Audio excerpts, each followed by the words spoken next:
Chapter 39, Scream. What have we discussed? Go back to your room, yelled my dad through the door.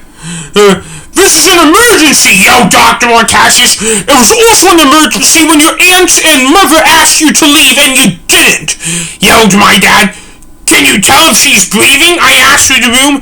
She is, I can see that, but she's gushing blood hard, said Dr. Marcassius. George then began screaming at the top of his lungs. She hit her head on the hard floor. What else would you think? My dad asked.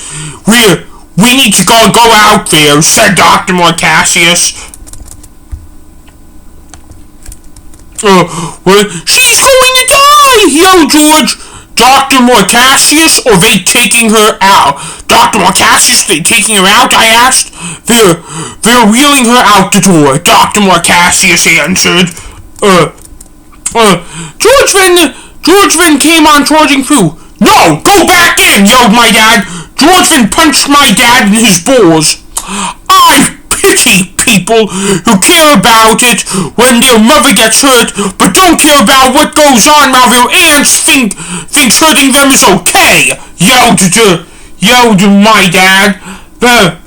That actually struck a few nerves with me.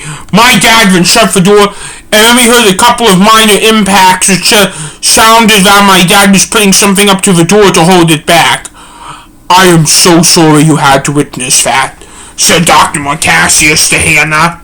You want to know something? Hannah asked. What? Dr. Marcassius asked. I think he's still a little bit crazy too, Hannah answered. I at this point still had a look of distaste on my face. Are you doing okay? Dr. Marcassius asked me. Give me your cane, I said to Dr. Marcassius. Okay, said Dr. Marcassius, who I was surprised to find would obey me. Hannah, you made the cane, didn't you? I asked. Yes, Hannah answered.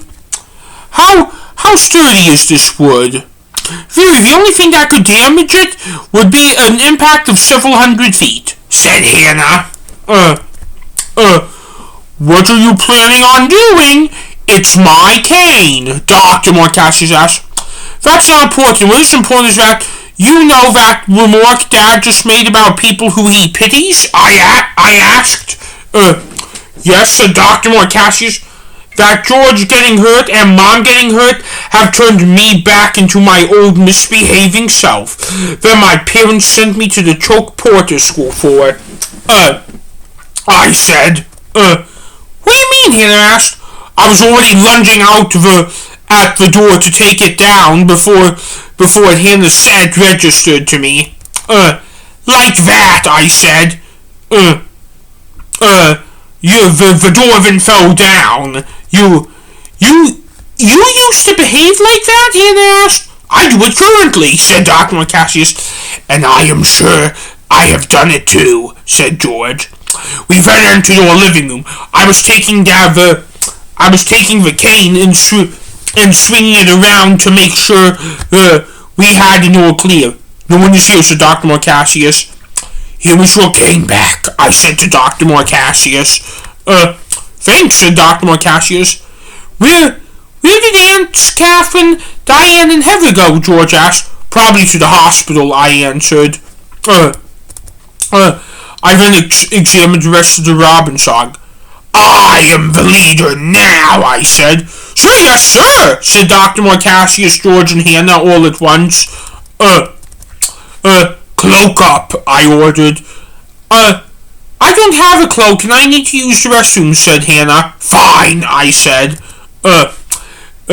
Hannah then went to the restroom and I took a look at where her mother's head was laid down. There was no more blood. It looks like the emergency squad did a good job of cleaning the blood up, said Dr. Marcassius. Yep, I said. Hannah then came back. Now we're going to the hospital, I said with an evil smile on my face. That could get you into real trouble with your parents, said Hannah. Which is why you are coming with us, I said. What Why? Hannah asked.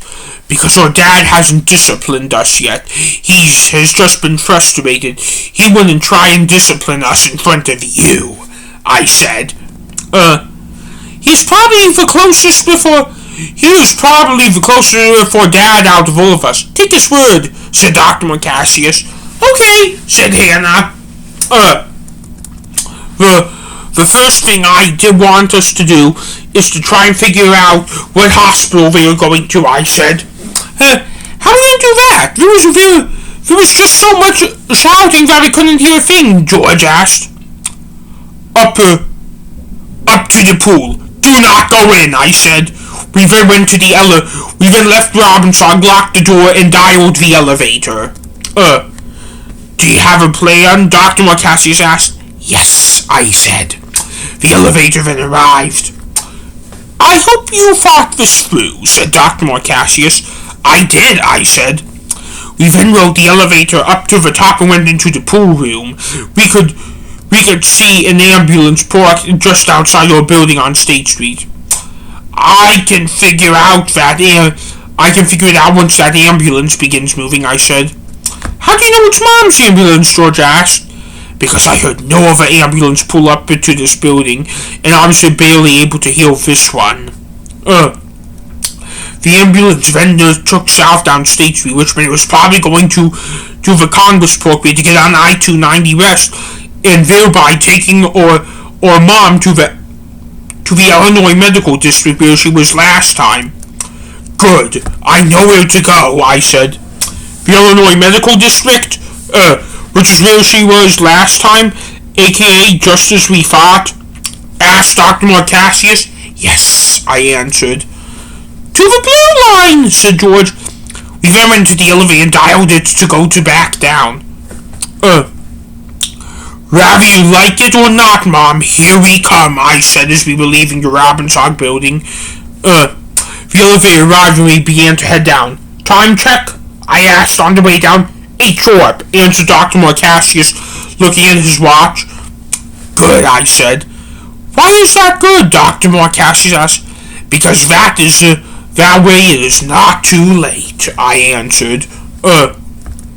The elevator then arrived on the ground floor.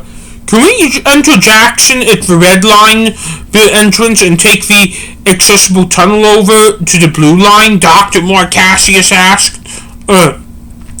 Yes, I answered. Even though I knew Dr. Morcassius was asking that because he just wanted his cloak down. We got to the doors to leave and it was locked. What? The doors were never locked? I asked to the air when I tried to opening the doors to go outside. Your dad said if you guys try and leave to lock the door so that way you don't get out, which I can do with just a push of a button from my desk, answered the desk worker. Dr. Morcassius then tossed me his cane. Do you know what I do to people who pull shit like that on us? I asked. Nothing, or I'll call the police like your dad said, answered the desk worker, picking up the phone. No, this, I answered.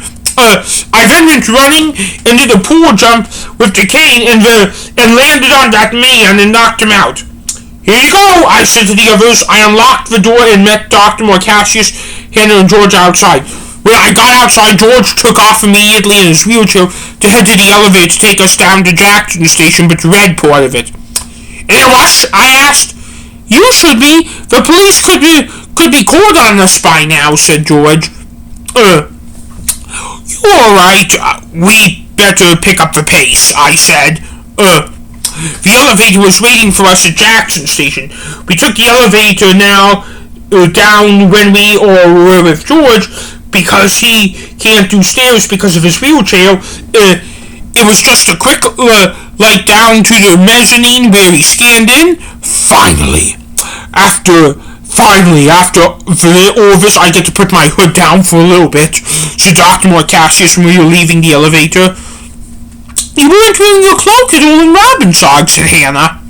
I know, I just need a little bit of relief when I wear it, and even I am just in the part of the station to leave it. I will be happy, said Dr. Morcassius.